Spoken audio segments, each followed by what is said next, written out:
Welcome to American Education FM, everybody. I'm Dr. Sean Brooks. Welcome back, everybody. I've got a great deal of things to go over here. I've got some sex-related stories in education. There's been a lot of that recently. Let's see, a bunch of jab-related things as well. Of course, Deborah Birx, the Scarf Queen herself, has now admitted that the shots don't work. They were manipulating one another within those task force meetings. A lot of dirt sort of related to all of that.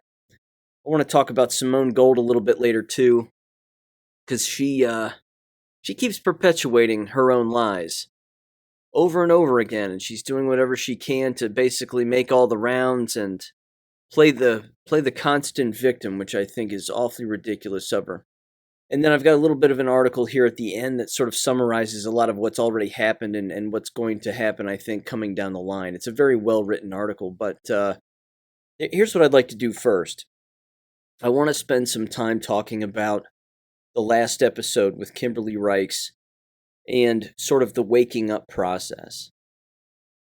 Now, you may actually recall Kimberly Reichs because, as it turns out, although I didn't know her name back then, but I remember seeing her school board video and a lot of the things, again, that she was saying within these school board meetings where she lives regarding the mask wearing of children and students and her own daughter, of course, ending up with staph infection, along with other infections beforehand as a result of the mask wearing.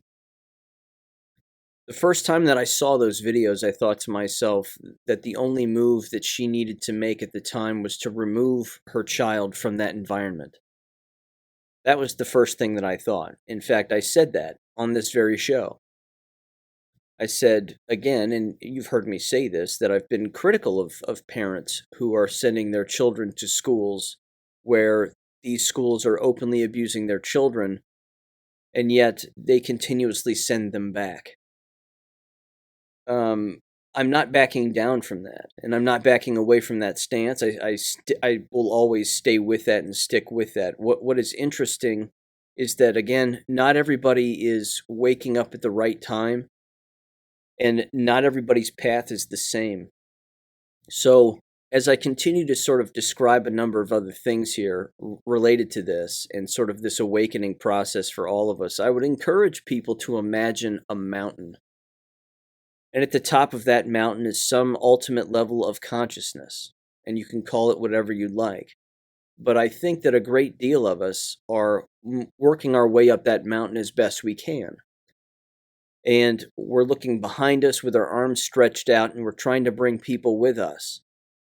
And whether that's we bring them closer to our path or we bring them on their own path, but sort of in the same direction. And of course, we know that mountains are not one-dimensional. They wrap all the way around. But if you're not climbing the mountain, then you're either staying on a particular level of that mountain or you're falling backwards. And then, of course, there are people who aren't even climbing. They're at the bottom of the mountain, and they don't even know that there's a mountain there that is worth climbing and that needs to be climbed. I firmly believe that Kimberly Reichs is headed in the right direction. Again, you know that I'm not a parent and I'm not married, but I have been in the education business practically my entire life.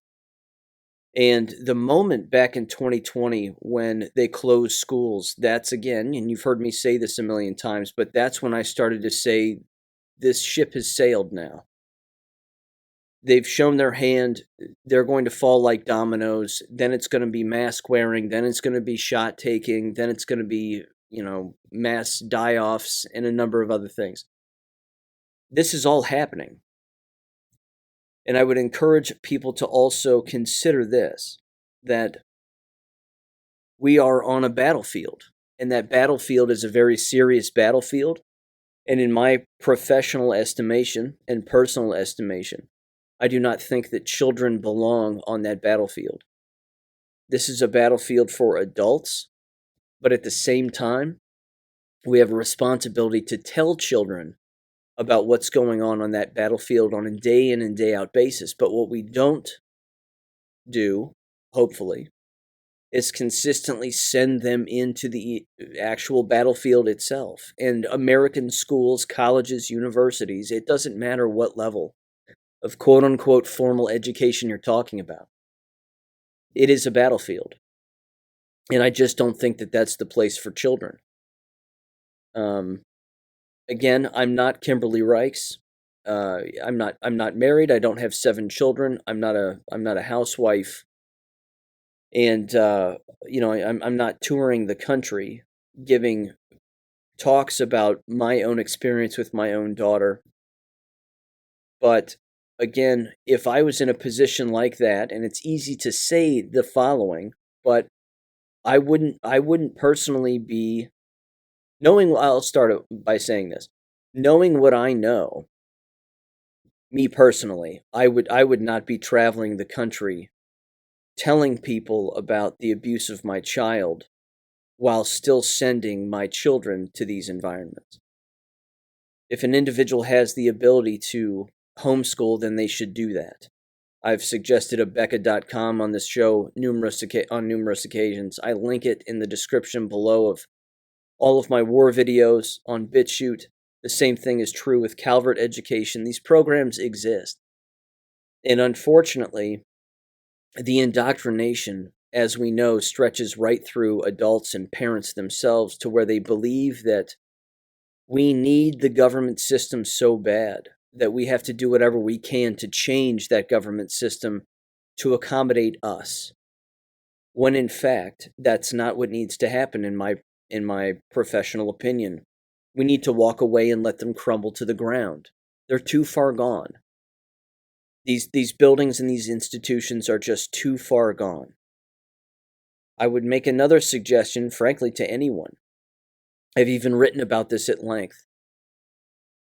And this is a generational shift that I have seen personally among my generation, which I find to be disappointing. I've even seen it with some of my own family members. But there is this thing that has occurred when it comes to raising children where children are given choices by their parents. They're asked questions and they're given choices. Would you like to do this? Would you like to do this? Or would you like to do this? We could do this or we could do this. Would you like to go here? Would you like to go there? When I was being raised, there were no choices. We were not asked questions. We were told what to do, and we did it. And if we didn't do it, there were consequences. And we knew what those consequences were, and they weren't good. Basically, we didn't have a choice. And that's the way that it should have been. Now, I was raised, again, by very competent parents. Married, biological parents, nuclear family. Somewhere along the line between the baby boomer generation and my generation, which would be the millennial generation, choices came along when it came to raising children. And it's a huge mistake, I think. So when it comes to parents and talking with their children, again, about would they like to go into these environments that are abusing them and indoctrinating them and having them wear masks and then giving them the choice to do so? Me, personally, again, I disagree with that. If you know the environment is dangerous and you know the environment is unhealthy and indoctrinating them, you don't give them the choice. In fact, you tell them what to do.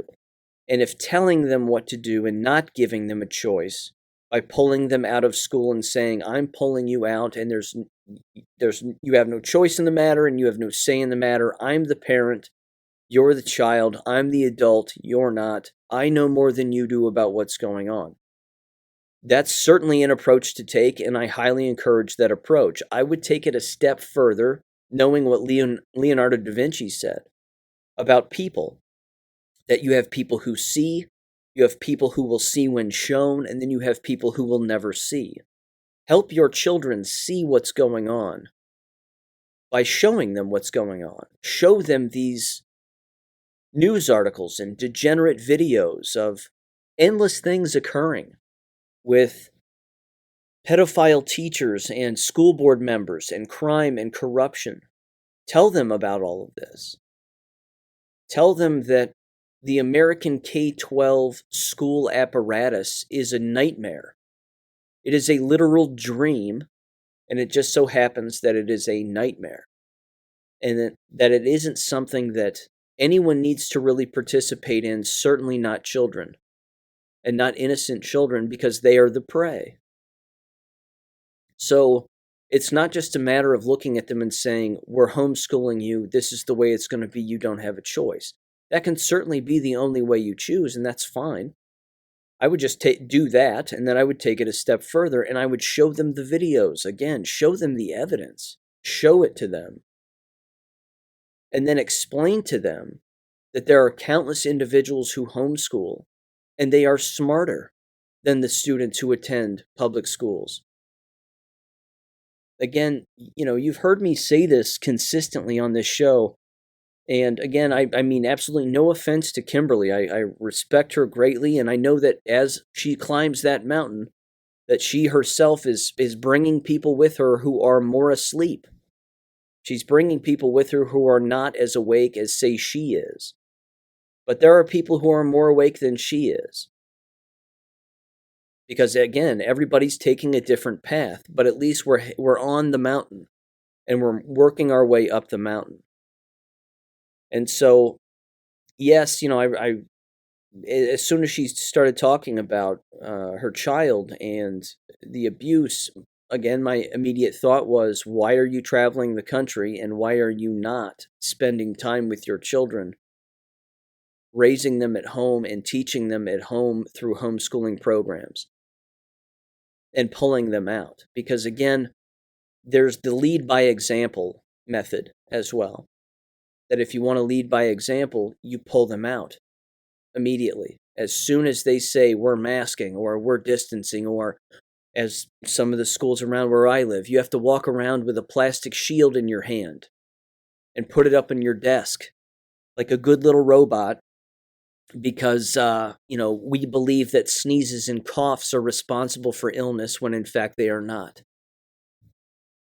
This is the kind of psychological torture, and it is quite literally that has been imposed on everyone who has had to watch, listen to, and experience all of what's occurring. There's so much more that I could say on all of this. I would just want people who listen to this show more frequently, and my stance on all of this, to understand that I'm not backing down from anything that I've said. I'm glad that Kimberly was on. We exchanged information.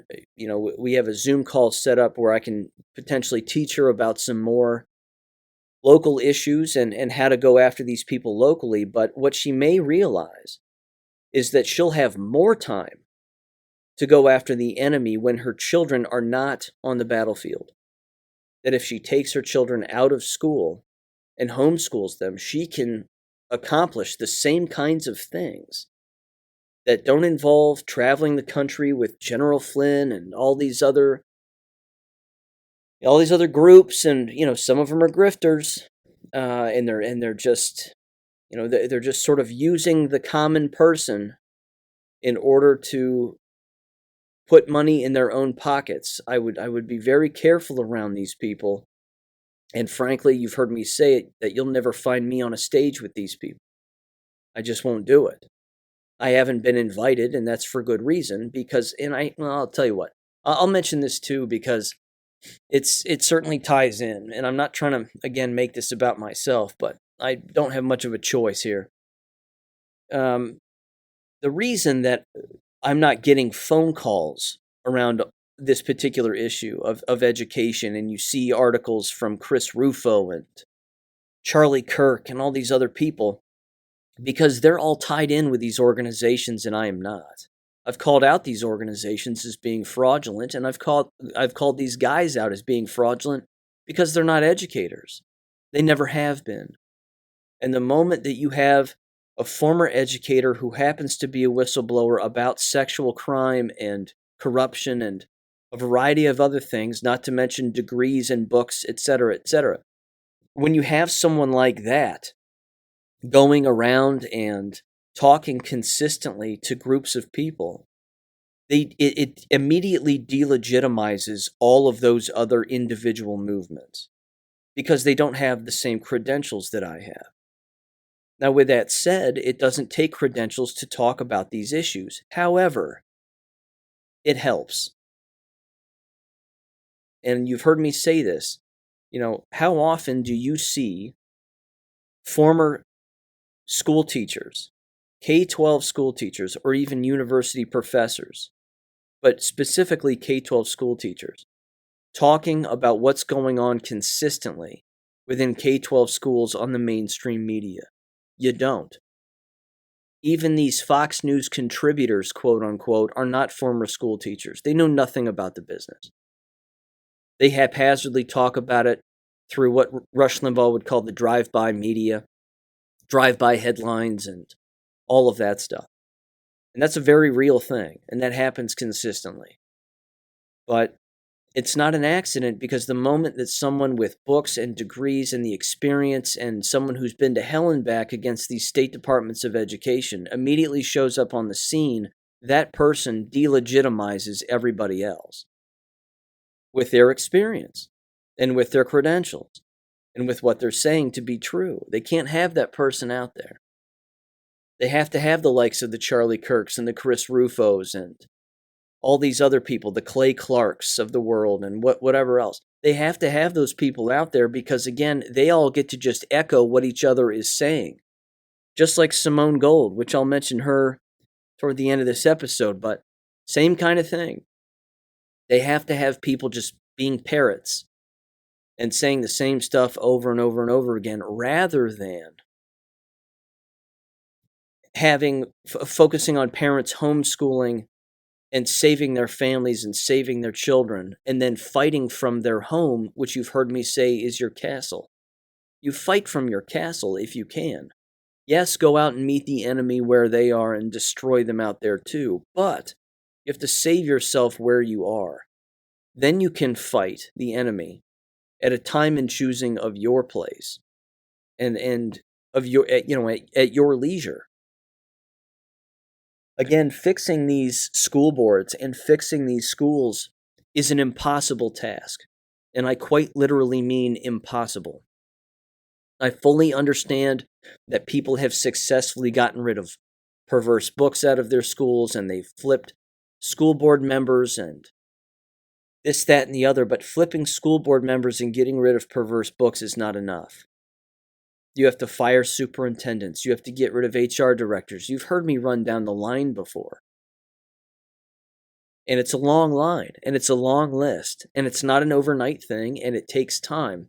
But there's too much talk, I'm afraid, among some of these groups and organizations about how we just need to fix it, because once we fix it, we'll never give it back again, and it will always stay that way.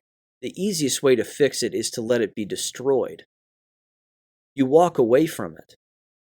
Walking away from government, which is what schools are, doesn't give government any more power over you. Eventually, they'll have to close their doors. Again, take one town in America, just one. I don't care the population number, it doesn't matter. Take one town. If one town pulls all of their children out of that school, within 6 months that school will close. They'll try to stay afloat for a month. They'll have to keep paying teachers. They'll even beg. They'll beg people to come back to their schools. They'll beg. They'll send letters. They'll drive right up to your flipping door and knock on your front door. Please come back to the school. We're changing and we've made a better place and blah, blah, blah. That will happen, and it has already happened. Remember the summer of 2020? When school teachers were driving around in their cars with their masks on, making signs, and having students stand outside of their own homes on their own property, and they were saying, "We're here for you. Don't worry, we haven't gone anywhere. We're here for you. We're looking forward to the day when you can come back and you can be in our class. We're looking forward to that day." What happened when that time came? Those children had to go back and they had to wear a mask. They had to wear a mask in gym class. They had to throw up in their mask. These are the things that had to happen. They had to pass out, fall on their face. It's an abusive environment. Stop sending your children to these environments. Again, you know, you also heard me in particular at the very beginning of this show, back in October of 2020. There was a website that I would consistently read from, and it was titled nomasksforkids.com. You may recall that. I even included a great number of those posts within my last book, The Unmasking of American Schools. On that website, there were numerous posts of parents who were starting to wake up, but you could still see that they were asleep. Because, again, much like Kimberly, and I'm not making fun of her, that's not what I'm doing, so I don't want anybody to think that, and I certainly don't want her to think that, because that's not true. If I wanted to make fun of somebody, which I will later with Simone Gold, you'll hear it. But Kimberly is waking up, but Kimberly may not know also that she's not alone in this awakening process regarding the mask wearing of children. Because on nomaskforkids.com, and I think it's still there, and I'm sure you could still look it up, there are endless posts from parents who are consistently getting on a computer, typing out their child's abuse, and then sending their children back to that abusive environment. It doesn't equate. There's a plug there that's missing. There's something there that's not connected yet. And then many of those posts also included children becoming remarkably ill, parents attempting to have their doctors fill out medical exemptions for masks, and then still sending their children to these environments. Again, with a face shield or, well, they can take the mask down from time to time. And you're talking about a level of stupidity within K-12 employees themselves that is next level stupidity. Because the die has been cast on child abuse now. It's been sanctioned. It's allowed to happen. It's been allowed to happen. And here we are, the end of July. The last full week of July. And right around the corner, within another week or two, schools are going to start opening all over the United States, in particular in the state of Florida. Now, I'm glad that a lot of schools have said we're not masking.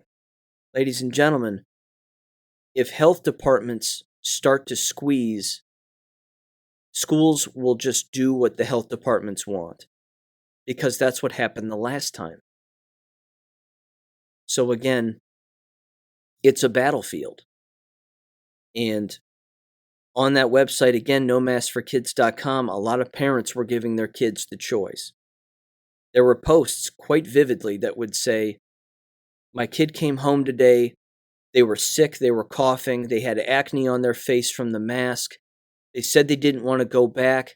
I said, I'm sorry, but you kind of have to, but I don't know what to do. I don't know what to do, says the parent. I don't know what to do. That means that you've already relinquished your responsibility as a parent to government. When you say you don't know what to do with your own child, that's a problem. That's a big problem. And there are endless people out there who unfortunately, believe that, and that is the case. But I would encourage anybody and everybody to basically understand that people are waking up at their own pace. Kimberly Rice is certainly one of those people that's waking up. Again, me personally, I wouldn't have sent my child back. The moment that they kicked children out of school for this fake thing that they call COVID, which isn't even real,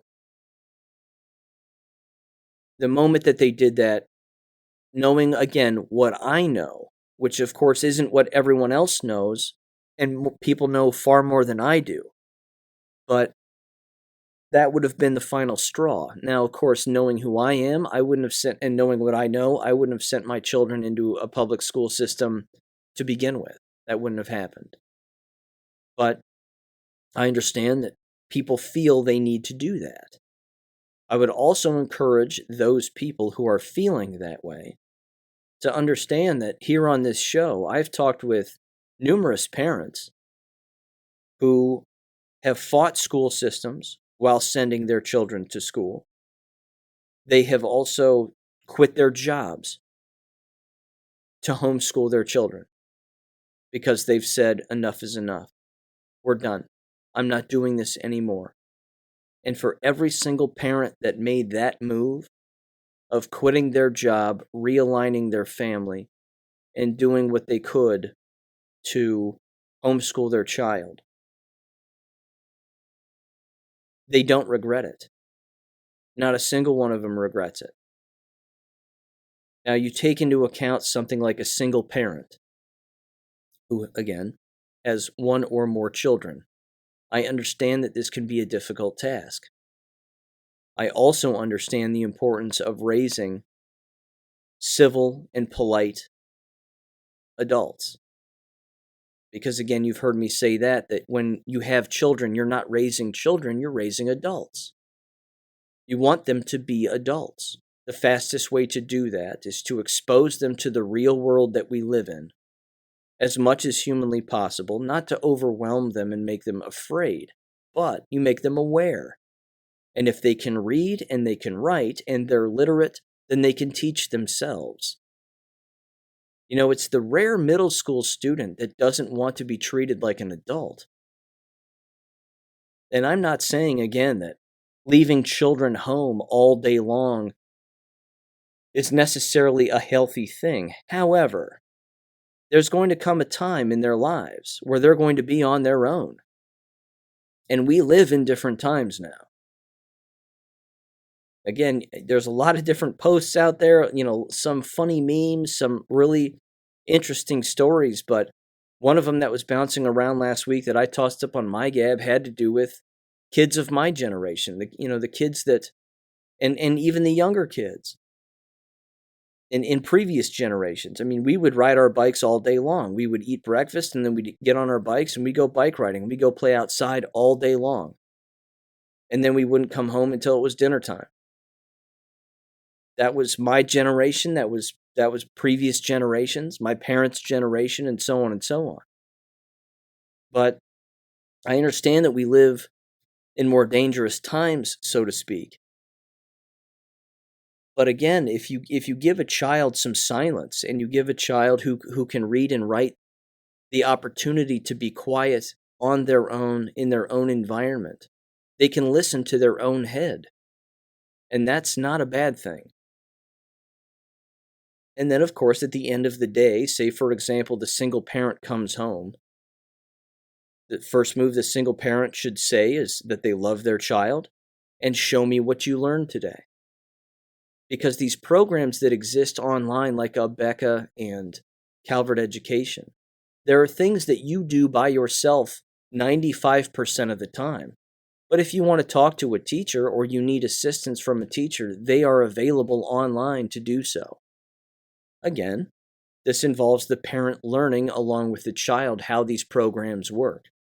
And you've heard me say this, and I'm going to keep saying it, in particular here because we're coming up against crunch time, so to speak. But here we are at, toward the end of the seeming summer, I guess, with July, with August right around the corner, with school starting. To waste time now, not investigating homeschooling programs, is a mistake. People need to invest time into looking into these and do your homework and read about it and learn about it. Put the enemy to, on the back burner for a little while and focus on the family and focus on protecting your children. This is the only way that the education system that is corrupt to the core gets destroyed, is with your lack of participation. You walk away. You pull your children out. If all these teachers want smaller classrooms, damn it, I say give it to them. Give them smaller classrooms. Our classrooms are too big. Our numbers are too big. We have too many students. Great, we're pulling them out because you're pieces of trash and we want nothing to do with you anymore. Pull them out then. Give them exactly what they ask for.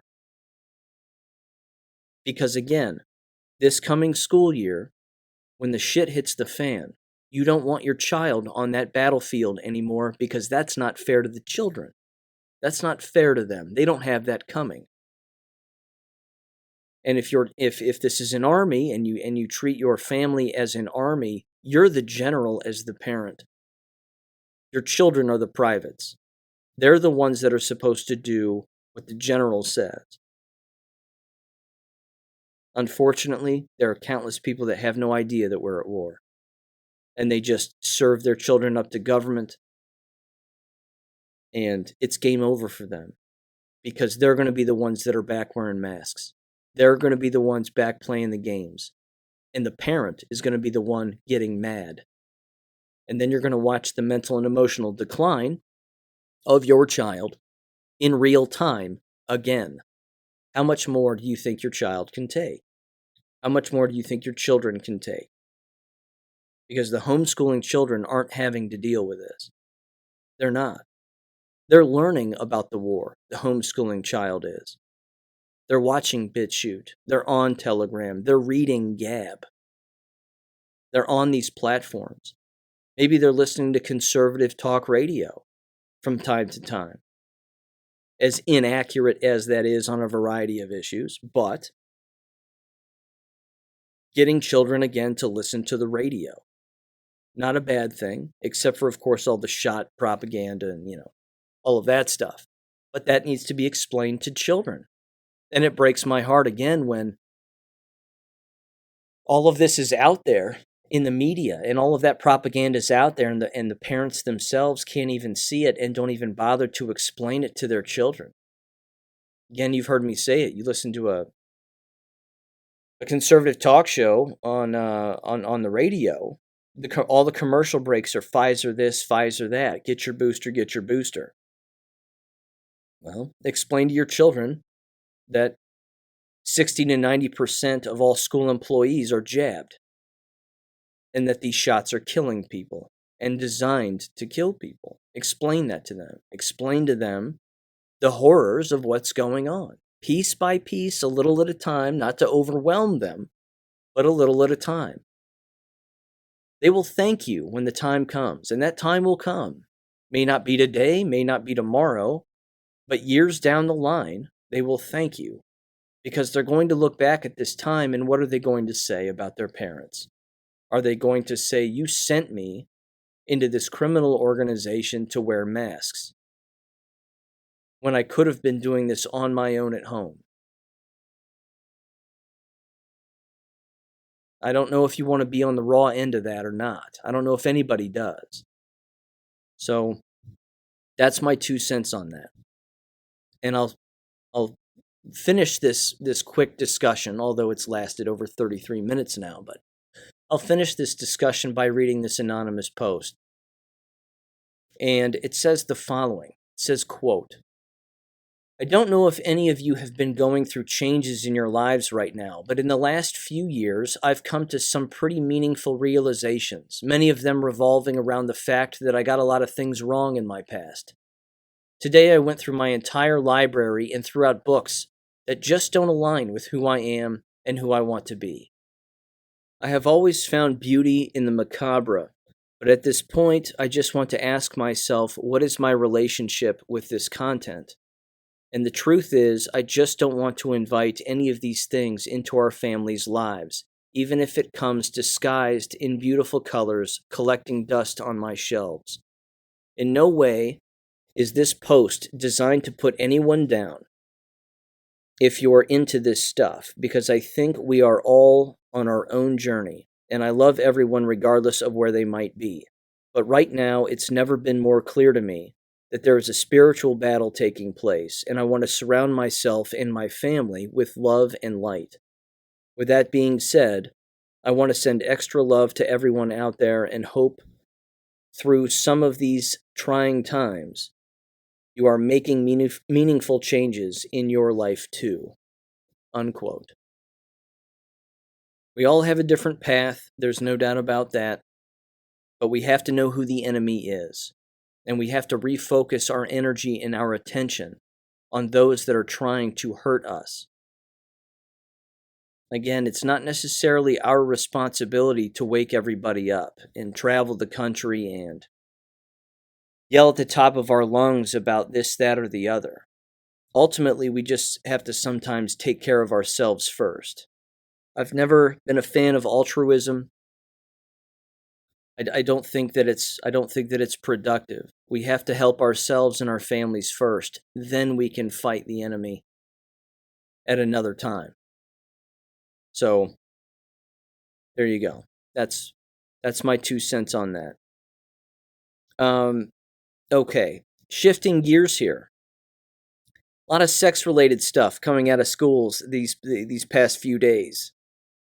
I just want to read a couple of headlines, and I want to dive into one specific story. This right here, however, from Fox News, a lot of people saw this because it was bouncing around. At least 181 K-12 educators charged with child sex crimes in the first half of 2022. It says 140 of the arrests, or 77%, involved alleged sex crimes against students. Now, in the picture, of course, they were rather specific to show mostly males. I assure you that a great deal of these individuals are female as well.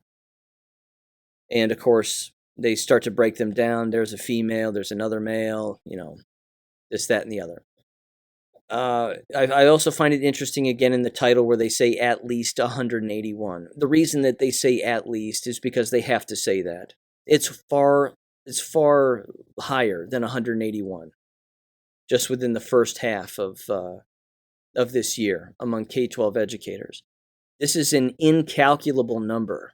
You can't possibly keep track of such a thing because again, for every 10 cases that you hear of sex crimes where individuals who are working in or around K-12 schools are getting caught, there are 100 more that are not caught. They may move from school to school. They may do a variety of different things. Even the districts themselves cover it up. So do, of course, state departments of education. They're involved as well. So just keep that in mind. Again, the entire apparatus is corrupt, and this is the environment. This isn't going to get better. This is just the way that it is. I even saw this, and I'm not a fan of his, but I want to mention it because, again, it's something that you've heard me say on a regular basis, and I've written about this a long time ago in books I've written as well. That it's a simple matter of mathematics. So you have this Jack Posobiec guy, who I'm not a fan of, and again, he's military intel and plays both sides and doesn't get down to the crux of the matter and hasn't had an original thought since I don't know when. But he's out there now on his Twitter account saying, hey, look, or Truth or whatever social media it is. And he's again basically saying the reason that there are so many predators in K-12 schools is because that's where the prey exists. That's where all the children are. Well, of course. Of course. You don't have to be a brilliant person to be able to figure that out. It's basic math. If you have a bunch of minors congregating in one area, like the church, for example, that's where you're going to have predators. Schools, churches. That's the way it goes. So, good for him for finally figuring that out, but that's not a new thing. Here's another one. This also absolutely incredible. And not surprising either. Nice example of karma, I think. This comes from National File, and it says, Michigan school employee who called for LGBT lessons mocked parents arrested for pedophilia. Eric Roman taunted parents and mocked their values as he lobbied the school board to push his LGBT agenda, and now he's been arrested for pedophilia. And this was last week. 41-year-old, an employee of Mount Pleasant, Michigan's public school system, was arrested as a part of an Isabella County Sheriff's Office sting operation that also saw 2 more alleged child predators put behind bars. According to local reports, Isabella County law enforcement was assisted in the sting by agents from the FBI and the Michigan State Police, among others. So, there you have it. Let's play a little bit of audio here from Eric Roman at one school board meeting where he's wearing a Black Lives Matter t-shirt. I'm a resident, townie, taxpayer, vaccinated and functioning, graduate of this high school, class of 1999, proud member of the LGBTQIA community, and an employee of Mount Pleasant Public Schools. Thank you. I really cannot speak any more eloquently than the people who have spoken before me tonight. But what I can say is that for the last 5 years, I have had the profound privilege of working with your students, with your students, with your students. And I can tell you this, they are hungry for knowledge. They are so hungry for knowledge that despite your words, your wishes, your values, they will learn on their own. So many of your children are hurting, questioning, struggling in this world that we have created. They are simultaneously being taught to celebrate and to hate who they are. I can't deny that. Every day. Ultimately, they will become who they will become with or without us. Give them the chance, the grace, and the support to embrace their own learning. They're going to do it anyway. No matter what you say or do, no matter how many candles you light, no matter how many rallies you hold.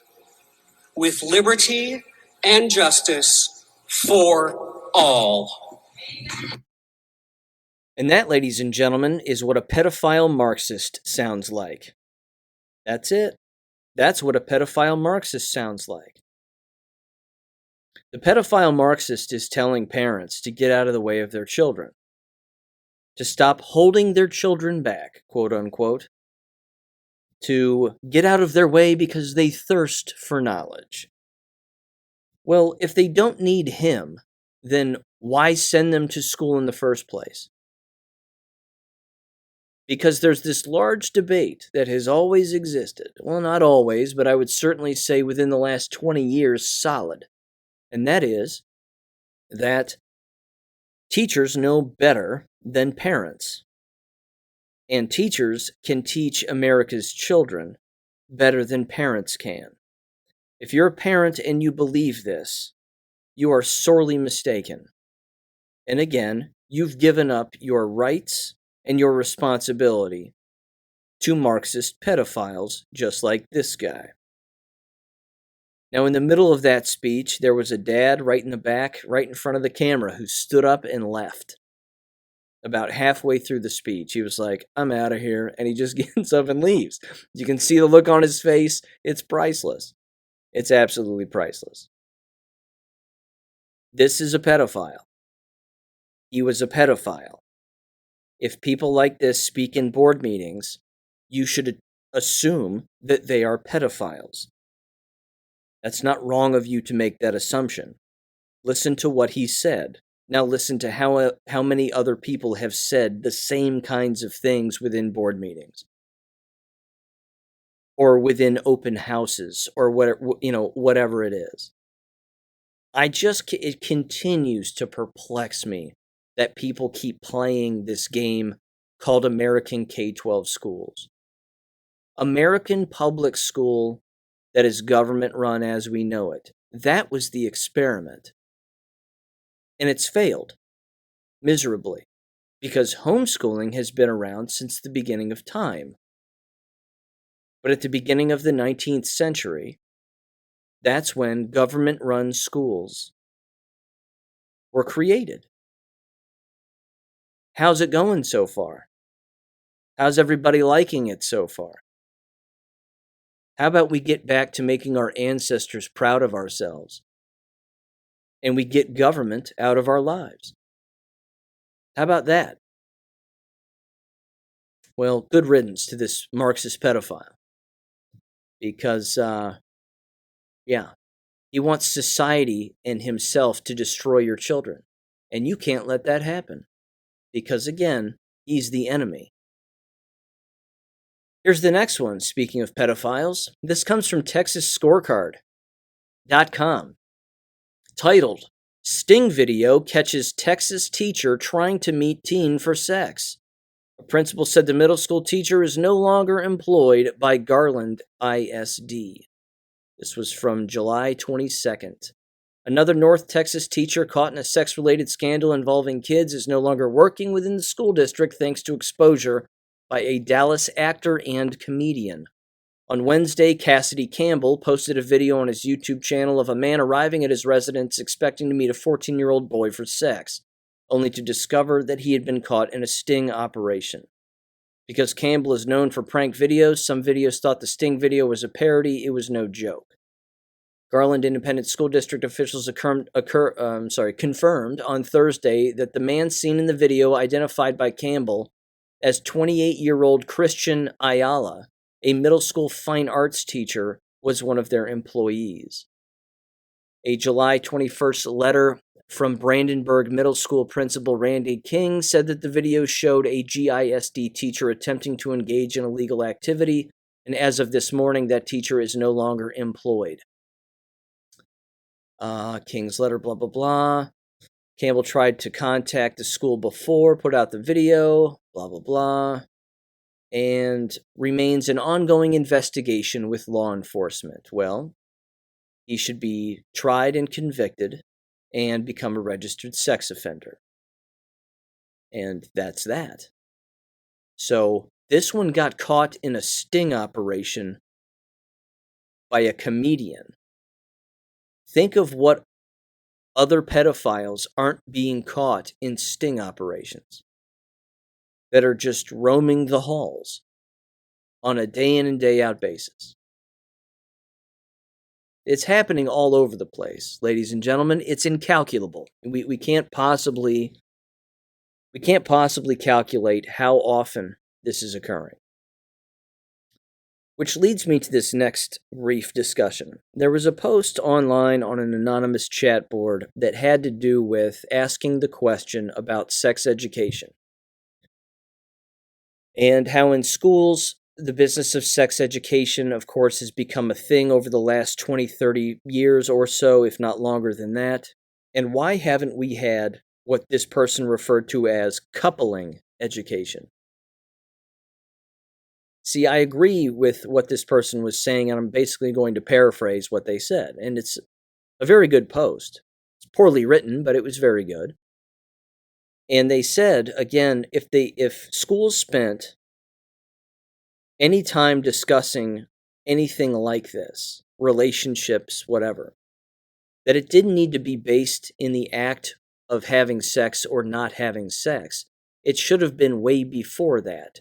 It should have been surrounded by whether or not to have a relationship with someone or not, whether or not to date someone or not, dating education, as it might be called. But in this particular case, they call it coupling education because what have we seen? We've seen the degeneration of couples, the increase in divorce, countless individuals not interested in dating at all. And of course, that's a next to impossible task these days. But the casual nature of the word sex, and then that being introduced to children within schools, I agree is completely inappropriate. Now you're listening to a guy who taught quote unquote sex education. I never really called it that though, because I didn't like that. So I called it and always referenced it within my classes under the reproductive health of human beings, because that's also what it is. Because you're talking again about the potential for the cycle of abuse, which is reproductive health. You don't want to I'm not just talking about organs per se, although I covered all of that stuff, but you don't want to reproduce negative behavior. And as we know, there are endless parents and families that are destroyed as a result of, again, sexual crime or physical abuse or whatever it is. But real reproductive health has to do with protecting your reproductive organs, but also your ability to reproduce and then reproduce the right kind of people and reproduce well-rounded children who are civil and moral, etc., etc. That was basically the gist of their post, and I agree with it 100%. If there was coupling education, although it should be the family that covers that, but getting rid of the words sex education and maybe turning it more toward, as this person says, coupling education, I just called it reproductive health. Although even that, unfortunately, has been perverted into abortion. That the phrase reproductive health now means abortion and has meant that for quite some time. That's not what I meant when I said reproductive health as a school teacher. That was not what I covered. Not by a long shot. But this right here again is unfortunately the plight of the Marxist, is word manipulation, so that even if you say something as authentic as you may be on a particular issue, people will twist it the other way. So it's a dead end, because again, this is what Marxists want. They want the degenerate behavior within K-12 schools and universities all of the time. They want to replace the family. They want to replace civility. They want to replace any sense of moral behavior whatsoever, because they don't like the nuclear family. They want it gone all of the time, forever. They just want every child to be liquid so that every child can be preyed upon. And, yeah, if you need another reason, ladies and gentlemen, there it is. Okay. I've got some jab stuff here. And, it's not looking good for Canadians, to say the least. It's not looking good for anybody. But this comes from the expose. This was bouncing around last week, too. It's titled, Communist Trudeau Panics After His Government Reveals the Quadruple/Triple Vaccinated Now Account for 92% of COVID deaths across Canada. Ladies and gentlemen, this is not going to trick Fidel Castro's son into changing his mind. He's the gaslighter in chief, this guy. He's a full-blown psychopath and a pedophile. So when he says anything about this, or of course he wouldn't even touch this with a 10-foot pole because he can't, but if he says anything related to the jabs, and again, how people need to keep getting their jabs, he's trying to kill you. That's about all I can say. And he's certainly doing that with a farming business as well, from what I can surmise, that he is clamping down on the sale and production and distribution of fertilizer. Again, these people are trying to kill us.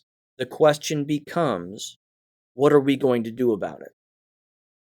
How much longer are we going to sit around and just let this happen?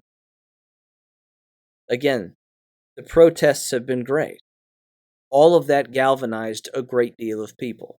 But what's going to happen next? What are we prepared to do next? These are the questions that I have in my mind. Because they're not done. These people are not done.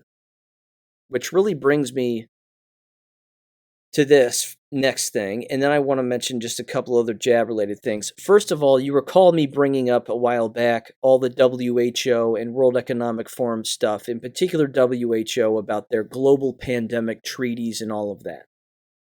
That's still going forward. There was a slight pause because of the public outrage, and thank God for the public outrage, because again, it wasn't fear propaganda. That's not what it was very real. Well, now they've let some time pass because things have settled down, and now they're going through with it anyway. So what are we seeing them do now? We're seeing them push the monkeypox lie again. Rochelle Walensky from the CDC's out there saying that they're finding it in children who happen to be around gay dudes, and that it's somehow spreading among the gay population. Ladies and gentlemen, They injected it into themselves. It's that simple. Monkeypox stuff is a lie. All of this is a lie. All we're watching are jabbed people fall ill from the jabs. That's it. They have AIDS now. They have destroyed immune systems, and it's only a matter of time before those negative immune side effects, so to speak, start to show themselves on the outside of the body, or even on the inside of the body without being able to see it on the outside of the body. This is it.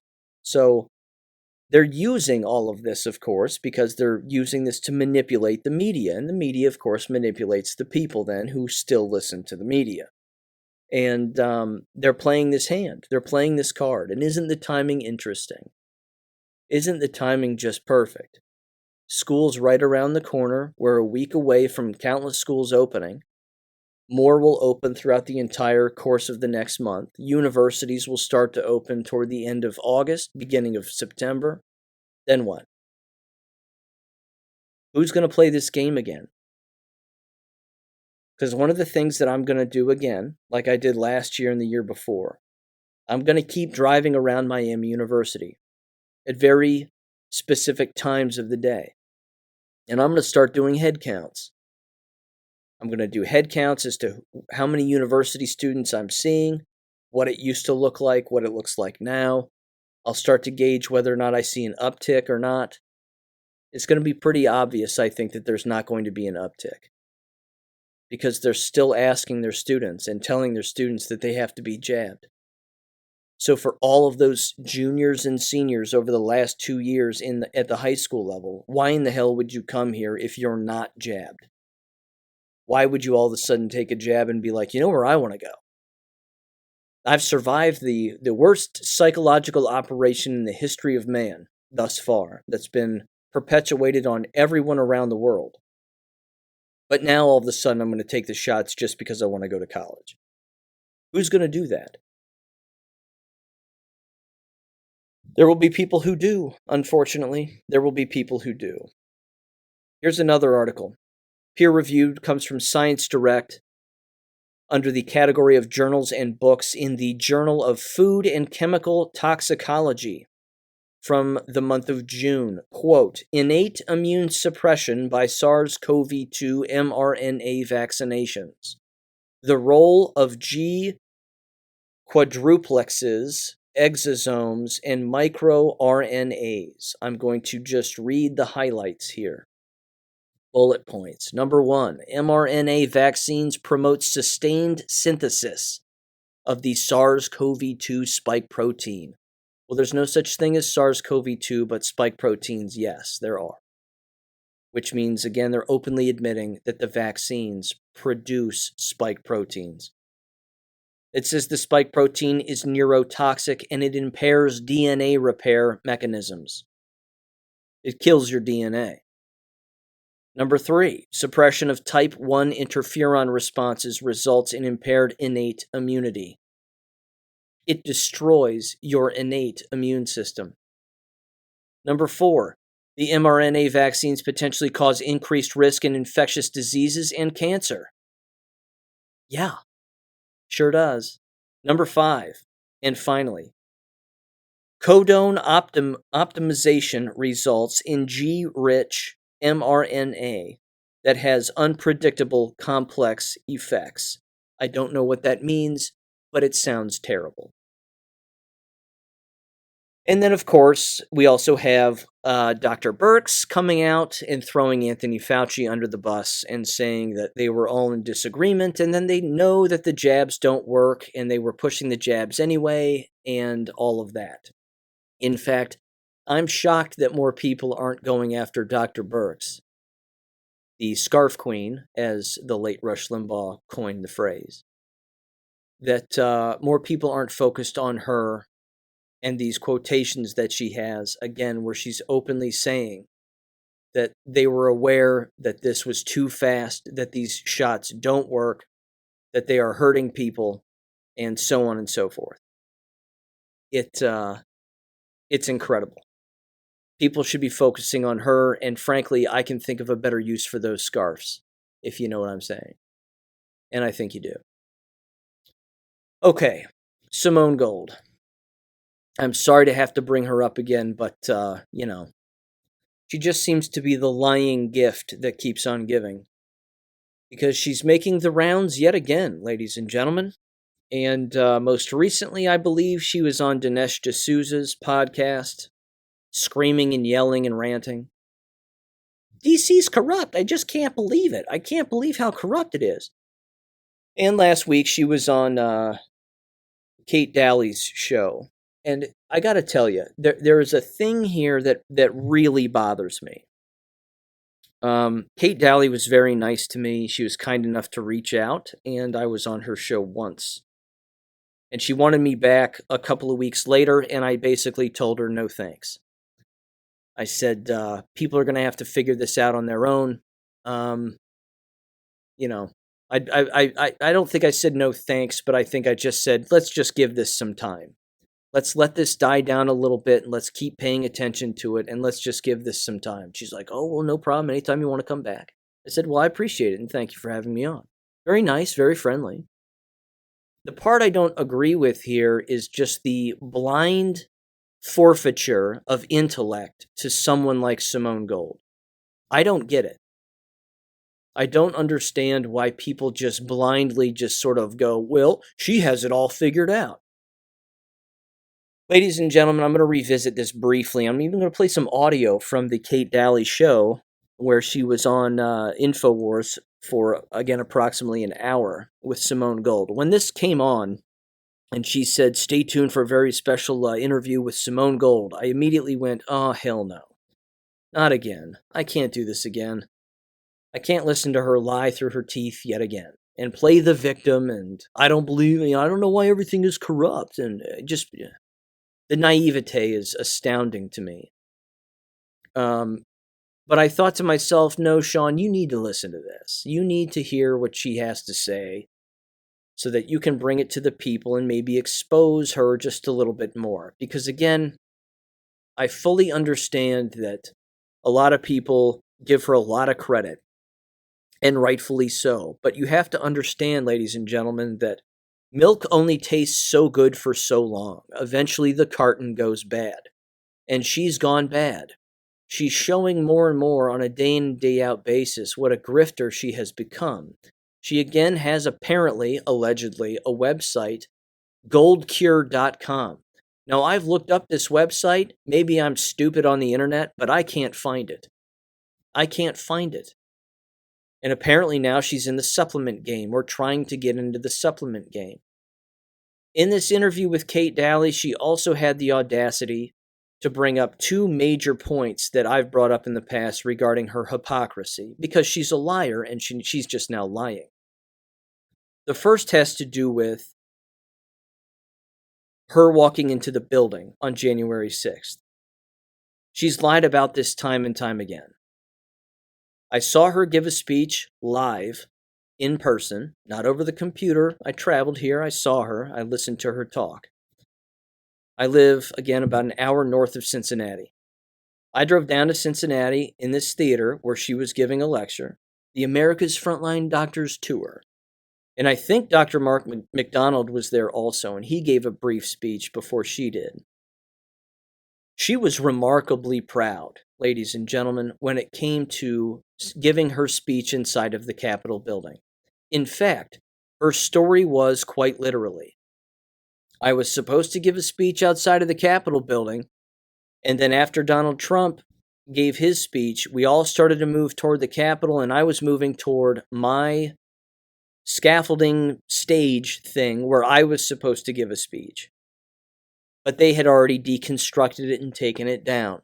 So where was I supposed to give a speech? She said in the Cincinnati lecture, along with countless other lectures, that she couldn't find a better place nor think of a better place to give her speech than inside the Capitol building.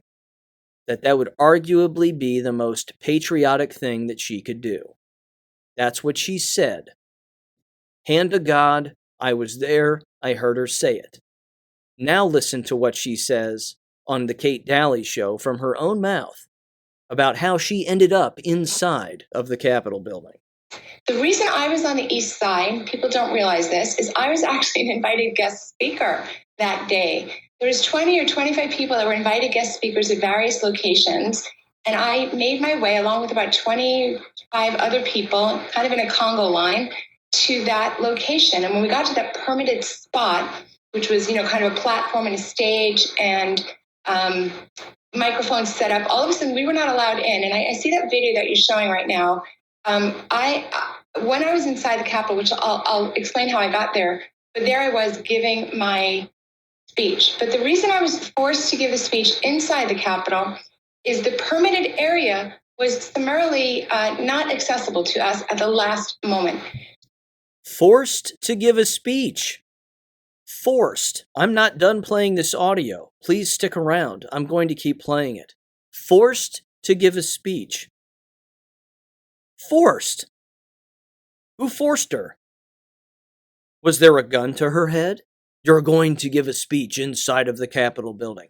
The funny part is, and the hypocritical part of this entire charade, is that when you're being interviewed, again, by the InfoWars staff, or they're producing all of this, as you're talking, they're showing video footage. In this particular case, during this interview, they were showing video footage of Simone Gold willfully walking right through the Capitol building with her alleged boyfriend handler, that John Stroud guy, Strand, I think his name is. I really don't care. He's a goofball anyway. But there's no one around them. It's just them. And maybe like half a dozen people in front and half a dozen people behind them. That's it. They are making a beeline inside of the building. Not this, we had nowhere to go and the crowd was so big we got pushed. Simone Gold is a liar. She's a liar. The reason I'm railing on her this hard is because I had a feeling about her a year ago when I actually watched her and I thought, she's not saying anything new. And she's got a lot of cameras around her and a lot of handlers and a lot of people, and this doesn't seem right. Because she doesn't seem right. She doesn't seem well. So I'm going to keep playing because, again, she continues to admit just ridiculous behavior on her own part because it contradicts everything that she has said in the past and grifted off in the past. What I do all through the lockdowns was I speak on health policy and health freedom, constitutional freedom around people's health and their own bodies. So I decided to do that. I had my speech in hand and I was at the top of the Capitol steps and I started giving my speech. Welcome back to the Alex Jones Show. I'm Kate Daly, your guest host from KateDalyRadio.com, The Kate Daly Show. My very important guest in this hour is Dr. Gold, and I am so glad that she decided to spend some time with me in this hour because I want to learn straight from her what happened on January 6th. She has been sentenced to do time in federal prison. This is, it's beyond what I can even fathom, and I'm sure it is for her too. And so let's go back right back. You were an invited guest. You were on the east side, and then you started to approach where you were going to speak. The place we were due to speak, somebody in a position of authority canceled it, and I was left standing there with knowing there was tens of thousands of people that were walking over from the ellipse, and there was already tens of thousands of people. So I decided to speak. Really, is what I did. So I was standing on the top of the Capitol steps. Speaking. Now, I had no AV equipment, so really almost nobody could hear me. So I stopped after about a minute or two. But that's why I was on the top of the Capitol steps. And at some point, somebody opened them from the inside, and I walked in along with other people. I want to emphasize that had I chosen not to walk in, I would have been trampled. Having said that, I wasn't thinking of it one way or another. But when you come to it from a legal perspective, there was nowhere to go but inside when there's tens of thousands of people pushing behind you. That's how I found myself in the Capitol. She's a liar. Absolutely ridiculous. She's just a liar. Beam her up, Scotty. Let's beam her up. She must have been on the Starship Enterprise then, and standing on the teleportation thing. That must be how she got inside of the building. Because again, according to her, and the video that's playing as she's talking contradicts exactly what she's saying. that there was nowhere for her to go, and she was being pushed in, and she would have been trampled. All of that is a lie, because she's a liar. You see, here's the problem. There are lots of problems with this. There's also a thing, okay, I'm trying to organize my thoughts here. First of all, if you're saying who cares, she's low-hanging fruit, whatever. I'm trying to explain this to people, that these individuals that were seemingly at the forefront of waking people up, ladies and gentlemen, many of them are in this for promotional reasons. They're just in it for promotional reasons. That's all. And those nefarious reasons, look what it's gotten her. It's allegedly now gotten her 60 days in jail? 6 months, 60 days, something like that. That right there should tell you that you can only grift for so long and lie for so long and not wake up for so long before there are consequences. Again, Alex Jones was standing outside of the Capitol building screaming at people to not go in because it was a false flag and a setup. Not so with Simone Gold. No.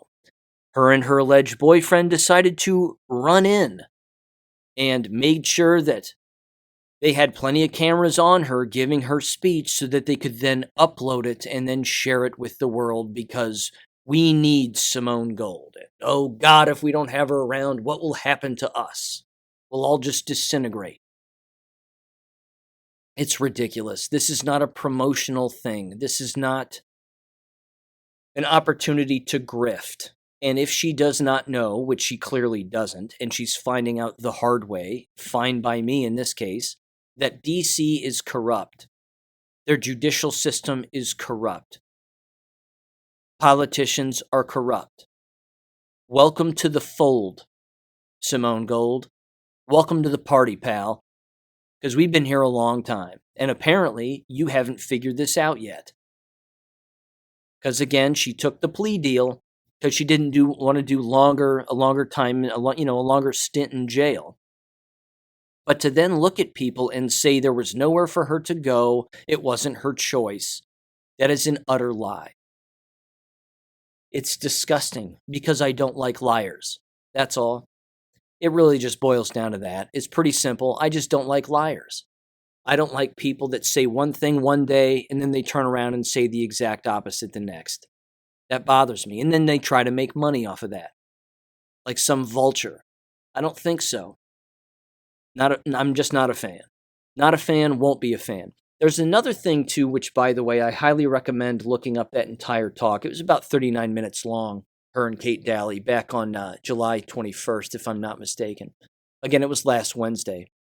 You can hear it in her voice that when she's talking about, and I'm going to do a little Bombard's body language breakdown here, because this is something that you can pick up when it comes to the syntax and the intonation of a person's voice. In her case, when she drops her voice, she's trying to formulate a story because she's sticking to a script. She's been told by her lawyer to now say the following. Just say this. Say that you had nowhere to go, you were being pushed in. I mean, these are things her lawyer told her. Or these were things that she schemed behind the scenes with other people to try to make it look like she was an innocent party. Again, I don't think walking into the Capitol building is a crime per se, but it was a false flag, and you should have known that, because where she was standing outside of the Capitol building, you could have seen the rioting. You could have seen the giant crowd. Again, I don't know about you, but back in the day when I would go to a concert, if there was, the amphitheater and then the lawn, I would sort of stay back. I wouldn't be the people that would rush to the front bar and get squeezed and pushed in. I would stay back because, well, that's where people get hurt. Not so with her, because it was a publicity stunt that she had to get on camera so that she could make money off of it. Look, I did a thing. Now the question becomes for me, how many people are actually associating with America's frontline doctors? When was the last time you saw these people get together in the same room, all wearing their white lab coats with that America's Frontline Doctors logo on their coat? Funny how that all disintegrated. Funny how that all just went away. Because a year ago when I was in San Antonio for their second annual White Coat Summit, I was there. People who have listened to this podcast know that. When I was there, one of the things they brought up was, we can't wait for the day when a year from then, which would be now, that we could all get together and we could talk about the victories and we could talk about how we've all won this war and we can come back here for the third annual White Coat Summit. I remember sitting there and listening to her say that and saying almost out loud, because no one was really around me. I was just kind of at this table sort of all by myself, but I was sitting there and I remember saying out loud, you're not going to be here a year from now. This won't happen again because you don't know what's coming. You don't know what's going to happen. You're not going to be meeting up as a giant group, because what's happened with that group of quote unquote America's frontline doctors is they've all scattered. All of them have scattered now. They don't affiliate with each other. They don't associate with each other. They might occasionally bring something up that the other person said, but that's about it. They've all gone their own way. And Simone Gold has been exposed as being the grifter. There might be others. I don't know. But as you heard me say a year ago when I was reporting on what went on there and my observations of what went on there, I was astounded at how many people were dead asleep at the larger picture and the bigger scheme of corruption and depopulation. They had no idea. Not a clue. But Simone Gold in this interview, again, her voice will go up and down, up and down, up and down. It drops when she's trying to say what her lawyer said, but then she gets really loud and just starts screeching. I'm a doctor. I'm a lawyer. I'm a doctor and a lawyer. I'm a lawyer and a doctor. I mean, she hits this note that I can't hit. I just can't hit it. I like to think that, when I'm in the shower, I can sing kind of high, but, I can't hit these high notes that she hits. People need to distance themselves from her. End of story. She's going to keep trying to grift from going to jail. Stop buying into this. Stop buying into it. Her ship has sailed. The milk's gone bad. She's stale now. Let her go. Just let her go. That's my 2 cents on Simone Gold. I might have to bring her up in the future. I really don't want to, but, damn it. I don't like those people. I don't like that kind of person. I never have. I still don't. It's not a kind of person I enjoy. Okay. And you might be saying the same thing about me, and, that's fine. Go listen to Simone Gold then. Here's the last brief article I want to mention. And I know this has been a long episode. My apologies on that if you're not down with it. But this comes from, I'm going to link this article in the description below. This will be the only link in the description because I highly recommend you read this. This comes from politicalmoonshine.com. And it's titled Pattern Recognition, Monkeypox, Midterms, and More Enterprise Fraud. Tedros, WHO, declares public health emergency of international concern. So I'm just going to read the first paragraph, and then I'll leave the rest to you to read. I highly recommend it. It says, quote, earlier today and under the cover of the Saturday on the Weekend, WHO Director Tedros Adhanom Ghebreyesus, if I'm saying that right, don't care, declared a public health emergency of international concern, PHEIC. They love their acronyms, don't they? For monkeypox. This development should cause Americans to sit up and take note because it represents a distinct incidence of pattern recognition relative to the enterprise fraud construct that people mistakenly call the COVID-19 pandemic. Okay. I'm going to link it in the description. Again, I highly recommend you check it out. It's got a nice little timeline of the events dating back to 2020. It's got some other links, plenty of other articles associated with it as well. And it basically, again, says the midterms are coming up. They need to ramp this up. They need to ramp up the fear. They need to have some kind of a lockdown again, because they know that if they rely solely on their corrupt voting machines and the mules and the ballot harvesting and all of it, that even through all of that, they might not win. So they need something else to scare people. And this is their plan. And they're telling us their plan, and we're trying to tell other people what their plan is. And it should be taken seriously, and it should be analyzed and thought about and considered. Because, as we know, we can walk and chew gum at the exact same time. With that said, I'll catch you on Wednesday. Take care. Thank you for listening to American Education FM. Make sure and check out AmericanEducationFM.com for more information. Take care, and God bless.